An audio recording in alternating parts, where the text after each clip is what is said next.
En el nombre del Padre, del Hijo y del Espíritu Santo. Amén. Soy el Padre Ángel de la Iglesia Ortodoxa. El día de hoy quiero hablar con ustedes de uno de los misterios más hermosos que Dios nos ha regalado. Me refiero precisamente a la Santísima Teotocos y Siempre Virgen María.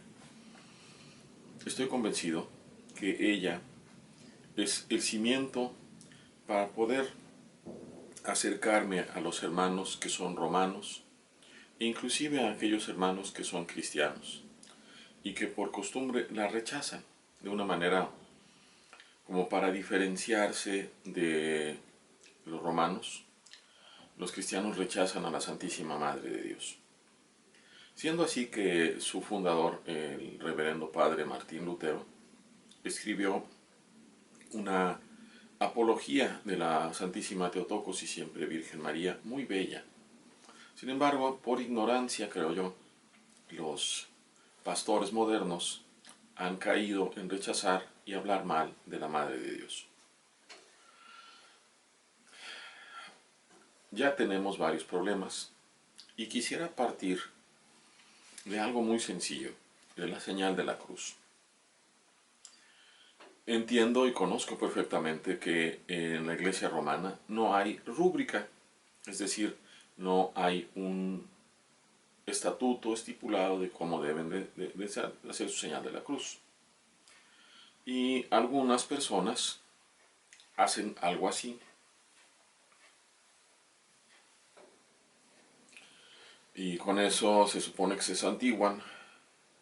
Y si no mal recuerdo, porque yo hace tiempo era católico romano, se santiguan algo así, comienzan en la frente, y luego en la boca, y luego aquí abajo, y luego todo. Pero ya pierden y besan la cruz. Se supone que esta es la cruz. Sin embargo, yo quisiera partir de la comparación de una señal de la cruz que va casi desde el tiempo de los apóstoles y que es la mano así. Y entonces yo digo, yo creo en Dios Padre, en Dios Hijo y Dios Espíritu Santo, que es un solo Dios. Que el Hijo Eterno de Dios, que es verdadero Dios y verdadero hombre, se encarnó y estuvo en el vientre de la Santísima Virgen María. Mi mano es lo que significa el vientre. Y entonces digo, en el nombre del Padre que está en el cielo, del Hijo que bajó por mí a los infiernos, que resucitó y está sentado a la derecha del Padre, y del Espíritu Santo que mora en mi corazón. No es hasta acá, sino aquí. En el nombre del Padre, del Hijo y del Espíritu Santo. Si nosotros comparamos con esta falta de rúbrica con nuestros hermanos romanos, nos vamos a dar cuenta que el mismo obispo de Roma, que llamado Papa, hace la mano así, y se fantigua así de esta forma. Mientras que nosotros, la forma, imagínense que agarré una brocha y me voy a pintar. Mientras que nosotros, nuestra señal de la cruz está perfectamente alineada con la señal de la cruz, con la verdadera cruz. Los romanos hacen esto. Hacen esto. Independientemente de que no vayan primero a la derecha, la cruz queda al revés. Es como una cruz volteada, que es precisamente la señal de aquellos locos satánicos que usan para hacer sus misas negras. Y los demonios ven esa cruz de cabeza y se ríen. No les da ningún miedo. Les da risa. Pero todavía más. Cuando ustedes hacen la señal de la cruz así, he preguntado porque yo no sabía, y aun cuando hice el seminario con la Iglesia romana, nadie me podía explicar. Y algunos me pudieron explicar lo más, que me dijeron, bueno, es que esta es la cruz, esta es el palo que va para abajo, este es el palo que va en medio, aquí está el Padre, aquí está el Hijo y aquí está el Espíritu Santo. Ah, ok, muy bien. Pero ¿y la Virgen dónde quedó? La sacaste de tu señal de la cruz. Todavía peor. Según la teología y el nuevo magisterio, que es de acuerdo a la tradición apostólica, herético de Roma, le han colgado el milagrito, por así decirlo, a la Santísima Virgen y han dicho que ella fue una concepción inmaculada, que Dios la preservó del pecado original desde el principio. Y entonces, con eso que dicen y enseñan, y es una herejía tan, pero tan fuerte, que cuando ustedes se van a confesar, el sacerdote les pregunta, Ave María Purísima, y ustedes tienen que contestar, sin pecado concebida. ¿Pero qué es esto? ¿Acaso nosotros no tenemos un gran amor por la Santísima Theotokos? Explico que nosotros decimos Santísima Theotokos, que quiere decir la que dio a luz a Dios. No nos metemos en problemas, pero de acuerdo a la consecuencia del idioma, si ella dio a luz a Dios, que nadie se lo puede negar, pues ella es la Madre de Dios. Ahora, hay que entender que el Hijo no comenzó a existir, a ser, a partir de que se concibe de la Santísima Theotokos, sino que dice el credo, ¿va? Creo en un solo Dios, Padre Todopoderoso, Creador del cielo y de la tierra, de todo lo visible e invisible, en un solo Señor Jesucristo, Hijo único del Padre, nacido antes de todos los tiempos, engendrado, no hecho. Quiere decir que el Hijo fue engendrado por el Padre antes de que existiera el universo. Nunca hubo un tiempo, como lo definiría Aristóteles, en donde haya estado el Padre solo, sino que el Hijo fue concebido, mejor dicho, fue engendrado por el Padre antes de que hubiera universo. Y ese Hijo eterno, coeterno, junto con el Espíritu Santo, se encarna en la Santísima Virgen María. Theotokos es el término técnico que el Santo Concilio decide, es decir, toda la iglesia reunida decide llamarle a la Santísima Madre de Dios Theotokos, la que dio a luz a Dios, e inmediatamente y siempre Virgen María. Virgen antes del parto, virgen durante el parto, virgen después del parto. ¿Cómo es eso posible? Solo Dios lo puede explicar. A diferencia de muchos teólogos romanos que comienzan a aceptar la posibilidad de que ella haya tenido a su hijo de manera natural y que por lo mismo después del parto ya no haya sido virgen, contradiciendo la Sagrada Escritura. Pero el hecho de meter esta cuestión de la Inmaculada Concepción aleja tanto a la Santísima Theotokos de nosotros, porque entonces ella ya no es una persona como tú y como yo. Si ella hubiera sido concebida, como dice Roma, es una persona completamente excepcional, una cosa fuera totalmente de nuestra raza. Y si de esa carne fue que tomó carne el Cristo, entonces tampoco asumió nuestra naturaleza. Esos son algunos de los problemas que comienzan a ver. Pero son mucho más tremendos si nos ponemos a pensar en esta parte de la señal de la cruz. Porque cuando ellos han sacado a la Santísima Theotokos y siempre Virgen María, literalmente de lo que le llaman ellos la misa, y que nosotros tenemos como divina liturgia, cuando la han sacado, se pierde la conexión y el único camino verdadero hacia Cristo. Se los voy a explicar. De acuerdo a la tradición ortodoxa, original, apostólica, existen 12 fiestas al año de nuestro Señor Jesús. Prácticamente una por mes. Pero no es así, no es una por mes. Serían 12 como los meses del año. De acuerdo a la costumbre romana, el primer mes es el mes de septiembre. No el mes de diciembre, ni mucho menos el mes de enero, sino el mes de septiembre. Y en septiembre, la primera fiesta del año empieza precisamente con el nacimiento de la Santísima Theotokos. Es la primera fiesta del año. Inmediatamente después vamos a celebrar la exaltación de la cruz. Y después vamos teniendo diferentes. Hay una que es una fiesta de la entrada de la Theotokos al templo, cosa que nuestros hermanos romanos ya ni siquiera recuerdan, que a los primeros 1000 años, más de 1000 años, lo tuvieron junto con nosotros. El hecho de que la fiesta de la iglesia empiece precisamente con el nacimiento de la Theotokos nos recuerda que la Cordera, que va a ser la madre del Cordero de Dios, ha nacido en el mundo. Y ella es central en nuestra salvación.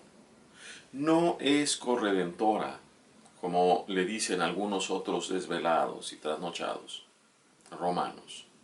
No es corredentora, pero es la parte fundamental que une lo divino con lo humano. Porque en ella, precisamente, y me estoy adelantando bastante, en la séptima fiesta del año, que acabamos de celebrar hace pocos días, nosotros ortodoxos, con el calendario original, en la Anunciación, es la séptima fiesta del año. La séptima que de sí misma, el número 7, nos indica la plenitud, la perfección de Dios. Y habíamos empezado con la Santísima Theotokos en su nacimiento, ahora retomamos con la Anunciación, y es precisamente en las palabras de Dios repetidas por el arcángel. He aquí que concebirás un hijo y le pondrás por nombre Emmanuel. Y en la aceptación de la Santísima Virgen, contempla a la sierva del Señor, que se cumpla en mí según tu palabra. Ahí es cuando se encarna la palabra eterna del Padre. Y ahí es cuando se une aquel que va a ser verdadero Dios y verdadero hombre, y que es contenido en el seno de la Santísima Virgen. Ella es la que lo recibe. Ella es la primera. Ella es el arca de la alianza. Ella es el puerto seguro de refugio para los pecadores. Ella es la mejor intercesora. Pero si tú la sacas de tu vida y de tu cruz, ya no te puedes acercar igual a ella.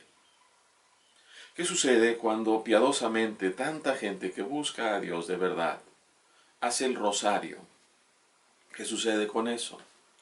Primero, que la ven como algo prácticamente en el cielo. Inmaculada Concepción, no es igual en nosotros. Segundo, que se repiten las oraciones y se repiten, pero no se deja entrar al corazón aquello que Dios quiere. Porque mucho antes de que apareciera sobre la tierra la Santísima Theotokos, Dios ya nos había enseñado en su pueblo cómo acercarnos con Él, precisamente con el Salmo 51. Ten piedad de mí, Señor, borra del todo mi pecado, porque yo siempre tengo presente mi pecado, solo contra ti he pecado. Y más adelante, a un corazón contrito y humillado tú no lo desprecias. ¿Qué es lo que dice también ella, la Santísima Theotokos, cuando va de visita con su prima Isabel? Cuando Isabel, maravillada, movida por el Espíritu Santo, dice: ¿de dónde a mí que la madre de mi Señor venga a verme? La Virgen le responde con el cántico: magnifica mi alma al Señor y mi espíritu se llena de gozo en Dios mi Salvador, porque ha mirado la humillación de su esclava. Ahí está el corazón contrito y humillado de la Madre de Dios. Por eso ella nos va enseñando aquello que nosotros necesitamos aprender. Y sin embargo, el rosario, ¿cómo es? El Señor dice: no hagan como los paganos, que a fuerza de repetir muchas palabras se imaginan que Dios los va a escuchar. Cuando tú quieras orar, entra a tu habitación de adentro, es decir, a tu conciencia, y ahí en lo secreto delante de Dios ora. No que no tengas que venir al templo a unirte en la divina liturgia, sino que tanto en la divina liturgia como tú en lo personal tienes que entrar hacia adentro de ti. Tienes que pedirle a Dios que te deje ver tus pecados. Yo entiendo con mucho dolor el comentario de la gente piadosa cuando dice: Señor Jesús, yo te amo por los que no te aman. Te pido perdón por los que no te piden perdón. Y te pido por toda la humanidad que no te pide nada. ¿Y eso acaso no suena como esas palabras que dicen: gracias, Señor, porque no me hiciste pecador como ese, porque yo sí te pago mi diezmo, porque yo te pago esto, porque yo sí hago oración? ¿Y qué dice el Señor? Ese que dijo esas palabras no salió justificado. Ese que está diciendo: te pido perdón por los que no piden perdón, te pido, te amo por los que no, ese tampoco sale justificado. Porque el demonio y no otro ha hecho que se nos quite de nuestro corazón el sentimiento de culpa. No un sentimiento de culpa malsano que nos lleve a la desesperación, sino el simple reconocimiento de que verdaderamente somos pecadores, de que necesitamos seguido, diariamente y varias veces al día pedirle perdón a Dios. No una, de que la reconciliación por la confesión no nos pone en un estado de gracia, sino que nos perdona hasta ese momento. Pero nosotros seguimos siendo pecadores. Ahí está una clave fundamental para poder acercarnos a Dios. Es maravilloso que la última fiesta del año, que celebramos a finales de septiembre, de agosto, es precisamente la dormición de la Santísima Virgen María. Y si ustedes ven el icono, van a encontrar esa escena maravillosa cuando la Virgen muere y está rodeada de los apóstoles. Y lo que no se ve en el icono, pero sabemos que no lo vieron los demás, es a Cristo con la Virgen como si fuera una niña pequeña en sus brazos, porque Él mismo se la llevó al cielo. La fecha de la dormición de la Santísima Virgen es la fecha de su nacimiento al cielo, la fecha de su glorificación. No vinieron los ángeles por ella, Él mismo iba a venir. Y hay que entender la Sagrada Escritura, como dice el Señor. El Señor prefiere las murallas de Sión más que todas las paredes de Jacob. ¿Cuál es la Sión que prefiere? La Santísima Teotocos es su mamá. Más que a cualquiera de nosotros, la ama a ella. Claro, es lógico. ¿Cómo puede ser esto? De la manera más natural. Pero es que ella también nos ama a nosotros, siempre y cuando nosotros podamos amarla también de una manera adecuada. Y más que amarla a ella como separada, tenemos que amar a su Hijo, a Jesús, porque Él es el camino para regresar a ella. Ella es nuestro camino para llegar a Cristo, pero después Cristo es el camino para regresar con la Madre. Y eso lo podemos entender y lo podemos ver muy claramente al final del Evangelio de San Juan, cuando estando en la cruz, el Señor voltea a ver a su madre y le dice: mujer, ahí está tu hijo, señalando a Juan. Y después le dice a Juan: ahí está tu madre. Y no es para pensar: ah, qué bueno, entonces quiere decir que la Santísima Teotocos es mi mamá. Le voy a decir mamita, le voy a decir mamacita, querida, virgencita. No. Cristo no le dijo a toda la gente que estaba ahí: miren, aquí está su mamá. No, se la dio a aquel que lo amaba profundamente. Al único que tuvo valor suficiente para arriesgar su propia muerte estando delante de la cruz. Y si alcanzas a entender esto, ella, al aceptar precisamente las palabras del arcángel en la Anunciación, ella ofreció a su hijo, escuchó las palabras tremendas de aquel Simeón el justo que le dijo: a ti una espada te va a atravesar el alma, Y hay también un icono hermosísimo de las 7 espadas, de ella sufriendo, sin jamás molestarse, ni querer demandar explicaciones de Dios, ni siquiera llegar a pensar que no estaba de acuerdo, ni siquiera delante de la cruz. No entendía, pero obedecía. Ella, pues, la Santísima Teotocos y siempre Virgen María, es el camino que nos conduce a la salvación. Es la mejor intercesora para nosotros. Y para todos ustedes, queridos hermanos protestantes, les digo, ¿acaso alguno de ustedes tiene algún amigo que sea tan su amigo que ustedes le puedan recordar el 10 de mayo y que no se enoje? ¿Verdad que no? No se puede. No se puede ofender a la madre de aquel que pensamos que es nuestro amigo, porque lo ofendemos a él. Piensen que Dios la ama a ella más que a todos los demás. No la podemos ofender, pero sí podemos recibir de ella tanto el perdón como la intercesión. Ella no nos va a salvar, ciertamente, pero ella puede pedirle a su Hijo que nos salve, y entonces, indirectamente, ella también logra nuestra salvación. Entendamos bien las cosas y quitémonos de cosas raras, de pensamientos torpes. Entendamos simplemente cuál es la realidad de las cosas. La Santísima Teotocos es la unión de lo divino y lo humano. Y el fruto de su vientre es el fruto santísimo que nos libera de los pecados con su propia sangre y su propio cuerpo. Porque acordémonos que el Cristo, la noche que iba a ser entregado, tomó pan en sus manos, lo bendijo, lo partió y lo dio diciendo: tomen y coman, esto es mi cuerpo, que será entregado por ustedes. ¿A quién se lo tenía que entregar? ¿Acaso se lo tenía que ofrecer a Dios Padre? De ninguna forma. Eso es una forma de entender torcida de las personas protestantes y de unos pocos católicos romanos. Él se lo ofrece a sí mismo, a Dios mismo, como una ofrenda de comunión y una ofrenda de perdón por la justicia. Para entender eso tenemos que estudiar Deuteronomio, tenemos que estudiar Éxodo, tenemos que estudiar Génesis y tenemos que estudiar también la tradición apostólica. Estudiar a San Pablo. Una sola vez y para siempre. Su sacrificio no se repite y se repite y se repite, ¿no?